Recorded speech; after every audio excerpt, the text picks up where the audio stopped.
There comes a time in life when the house we grew up in starts to creak. The floorboards groan under our feet, the walls show cracks we never noticed before, and that sense of security we had as children turns into something more fragile, more uncertain. I'm not talking about an actual house. I'm talking about that invisible structure we carry within us, made up of inherited certainties, truths we never questioned, answers we were given before we even knew how to ask the questions. And then one morning, we look up at the ceiling of our faith and realize that it has always been supported by beams we never tested. The discovery does not come like a bolt from the blue. It comes like a slow, persistent leak that first stains the wallpaper of our tranquility, then wets the floor of our convictions, until the entire structure is compromised. It is at this moment that a particular loneliness is born. The loneliness of those who begin to question what everyone around them considers sacred. A loneliness that has no name in family conversations, that does not fit into community prayers, that hides behind polite smiles during sermons. It is the loneliness of realizing that your most honest doubts are exactly what you cannot share with the people you love most. Bertrand Russell knew this loneliness. At 16, walking alone through the fields of Victorian England, he realized that he could no longer believe in the God he had inherited from his grandmother. It was not teenage rebellion. It was an intellectual honesty that would cost him relationships, his reputation, and for decades, the feeling of carrying a secret that separated him from the rest of the world. Russell discovered what is perhaps the most uncomfortable truth about human nature. We are all atheists. We all reject thousands of gods, deny hundreds of sacred truths, discard countless absolute certainties. The only difference is that some of us stop making exceptions, even when it hurts, even when it leaves us alone, even when it turns our emotional home into a strange and roofless place. In 1895, in a quiet Cambridge library, a young math student closed a theology book and felt something break inside his chest. It wasn't dramatic, there were no heavenly voices or mystical revelations. Bertrand Russell simply realized that he could no longer pretend to believe in something that his mind rejected as clearly as it rejected 2 + 2 = 5. What Russell didn't expect was to discover that intellectual doubt carries with it a complex emotional architecture, made up of layers of guilt, fear, and above all, a loneliness that seems endless. Because questioning God is not like questioning a scientific theory or a political opinion. It's like questioning the very emotional gravity that holds your life in place. In the months that followed that afternoon in the library, Russell began to map the strange territory of disbelief. He discovered that being an atheist in a Christian society wasn't just having a different opinion. It was carrying a specific kind of secret that turned every conversation into a minefield. When someone said "thank God," he felt a physical twinge, as if he had been reminded of a language he had forgotten how to speak. The grandmother who raised him, Lady Russell, had built her grandson's entire education around the Anglican faith. She wasn't just religious, she was the kind of person for whom God wasn't a belief, but an atmospheric fact, present in the air she breathed.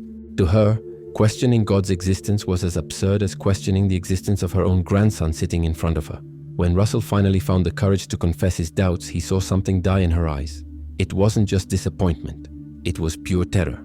The terror that the boy in whom she had placed all her spiritual hopes was lost forever, condemned to an eternity of suffering she couldn't prevent. His grandmother's reaction taught Russell a brutal lesson about the social nature of faith. When you question God, you're not just questioning an abstract idea. You're questioning the entire worldview of people you love, threatening the emotional structure that gives meaning to their lives, forcing them to confront the possibility that everything they believed in may be a fragile, temporary human construct. But what hurt Russell the most was not the pain he caused others. It was the growing sense that he was becoming a permanent translator between two worlds that did not understand each other. When he participated in religious ceremonies, and he did because Victorian society offered no alternative, he felt like an anthropologist studying the rituals of a tribe he no longer belonged to. He bowed his head during prayers not out of reverence, but to hide the expression of someone who could no longer access the sacred language. It was as if Russell had developed a kind of existential bilingualism. He spoke the language of faith fluently when necessary. He knew when to say Amen, when to show appropriate reverence, when to express divine gratitude. But beneath this external fluency lay a deep linguistic void.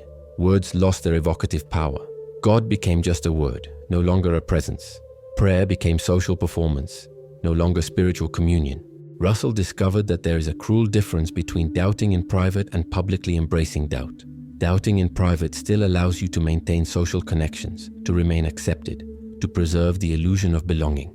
But there comes a moment when intellectual honesty becomes a compulsion, and you realize that you can no longer live pretending to believe something that your mind completely rejects. It was during a casual conversation with a Cambridge colleague that Russell had a revelation that would forever change his understanding of atheism. They were walking through the university gardens debating philosophy when his friend asked a seemingly simple question. "Russell, do you believe in Thor, the Norse god of thunder?" Russell laughed and replied that of course he didn't. "What about Vishnu? What about Osiris? What about Zeus? What about Quetzalcoatl? What about Amaterasu?" With each mythical name, Russell shook his head with growing impatience. "Then you understand," his friend continued with a penetrating smile. "Throughout human history, our species has invented approximately 4,000 different gods. You already reject 3,999 of them without batting an eyelid. I just reject one more god than you do. The difference between us is not that I'm more radical, it is that I'm just a little more consistent." The phrase echoed in Russell's mind for weeks, like a song you can't stop humming. He began to realize that atheism was not a radical or exceptional position. It was simply the logical extension of something all human beings already did naturally. Every Christian was an atheist when it came to Hindu gods. Every Muslim categorically rejected Greek deities. Every Jew dismissed Egyptian deities without hesitation. Every Buddhist completely ignored African ancestral spirits. Atheism, Russell realized, was not an aberration. It was the rule. It was humanity's default position toward the vast majority of sacred beliefs our species had ever developed. The only difference was that some stopped making culturally convenient exceptions. But this realization, rather than comforting him, paradoxically intensified his existential loneliness. Because Russell realized that he was living the most universally human experience, that of rejecting sacred beliefs considered absurd, but in a way that his society considered morally and socially unacceptable. He was practicing the same religious skepticism that everyone else practiced daily, but without the cultural protections that made that skepticism palatable. And it was in this moment of ultimate philosophical loneliness that Russell began to suspect something that would change not only his life, but his understanding of the entire human condition. Perhaps the courage to question, even when it hurts, even when it isolates us, even when it turns us into strangers in our own culture, was in fact the deepest and most silenced common denominator of the human experience.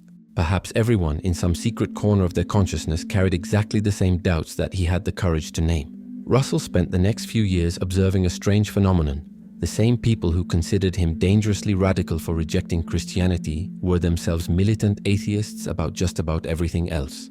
His neighbor, a devout Anglican who was scandalized by his doubts, laughed openly when someone mentioned Hindu reincarnation. His Latin teacher, who had warned him about the dangers of unbelief, dismissed with disdain any discussion of shamanism or tribal animism. It was as if humanity had developed a peculiar kind of selective blindness. Everyone practiced atheism as naturally as breathing, but only in relation to the beliefs of others. The most fervent Christian was a relentless atheist when it came to the Norse gods. The most pious Muslim became a fierce skeptic in the face of Hindu deities. The most Orthodox Jew displayed impressive scientific skepticism when analyzing Greek mythology. Russell began to conduct a disturbing thought experiment. He imagined himself talking to a devotee of Zeus in ancient Athens. How would this man react if someone suggested that Zeus did not exist?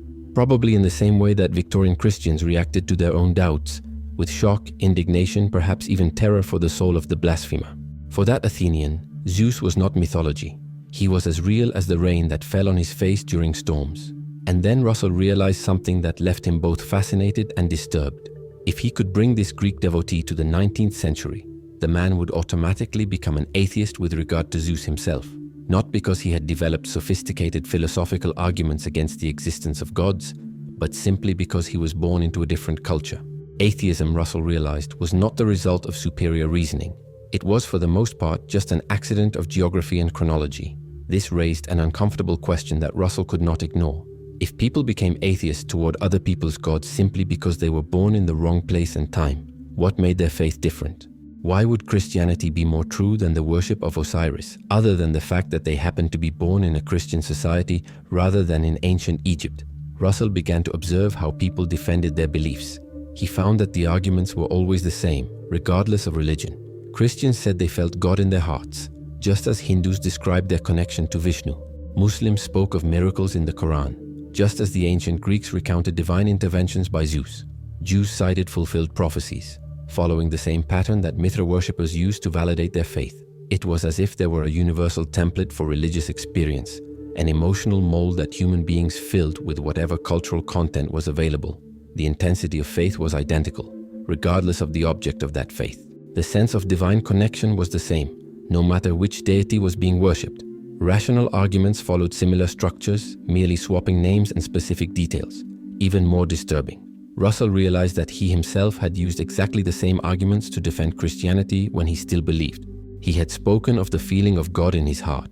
He had cited the beauty of creation as divine proof. He had argued that the complexity of the universe required a creator. Now, watching others use identical arguments to defend beliefs he considered obviously false, Russell realized how skilled the human mind is at constructing justifications for what it already wants to believe. If you recognize yourself in this description, if you feel a growing discomfort with the possibility that your own certainties may be less solid than they seem, you are not alone in this unease. Russell discovered that this kind of intellectual honesty is always accompanied by a specific existential vertigo, the vertigo of realizing that there may be no solid ground anywhere. But there was something even deeper to this discovery. Russell realized that universal atheism wasn't just about religion. It was about the fundamental nature of how human beings construct meaning. Every culture developed its own absolute truths, its own unquestionable taboos, its own sacred certainties. And each generation naturally rejected the sacred certainties of previous generations, without realizing that it was doing exactly the same thing its ancestors had done. Humanity, Russell realized, was trapped in an eternal cycle. Each group believed it had finally found the definitive truths, while simultaneously rejecting as superstition everything that other groups believed with equal conviction. It was as if our species had developed a congenital inability to apply its own skepticism to itself. And it was this realization that led Russell to an even more disturbing conclusion. Perhaps the loneliness of the questioner was not an individual flaw. Perhaps it was the natural condition of any mind willing to consistently apply the same critical standards it already applied to the beliefs of others. Perhaps the sense of intellectual isolation was simply the price of refusing to participate in the collective blindness that kept humanity functioning. Russell discovered that there is a cruel difference between intellectually understanding that atheism is universal and emotionally living with the consequences of that understanding. Because it is one thing to realize that everyone rejects thousands of gods, but it is quite another to wake up one morning and feel in your body the weight of no longer having any cultural exceptions to protect you from the void. Faith, Russell realized, was not just a set of beliefs about divine existence. It was a complete system of emotional cushioning, a set of automatic responses to the most terrifying questions of human existence. When someone died, faith offered explanations. When something unfair happened, faith promised justice later. When life seemed meaningless, faith guaranteed a greater purpose. Without these buffers, Russell found himself facing the raw reality of the human condition.